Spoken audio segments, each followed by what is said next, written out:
Hello, biology class. Today I'm presenting a video where I get to talk about plant sinks.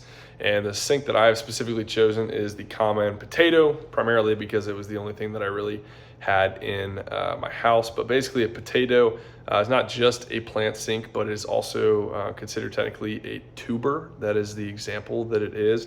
But basically, what a plant sink is a place, a tissue, an organ where imported and stored photosynthetic material is. So this is like going to be basically a lot of carbons that turns into starch. That's why it's in our carbohydrate food group. But essentially how it works is that photosynthesis in the leaves will collect sunlight, they'll collect CO2, and then also water will be in that process. And they will create sugar in the form of sucrose that will then flow through the phloem and become stored right here as a starch. That is via symplastic loading is the process that's technically called, and transported via mass flow.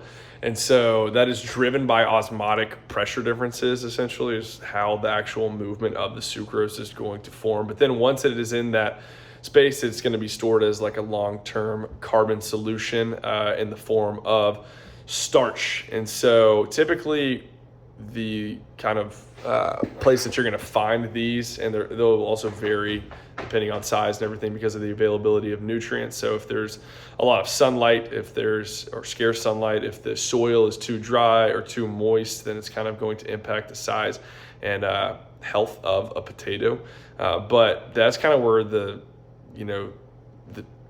thinking about it technically, because there's different sink strengths, which is kind of a tongue twister.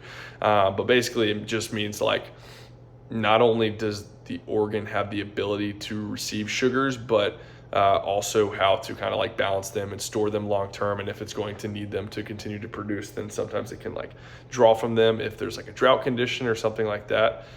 So then your sink activity can actually be preserved. And so that's kind of all I have, other than potatoes are a super carb rich protein source, or not protein source, but yeah, carb source because of all the starches in here. So yeah.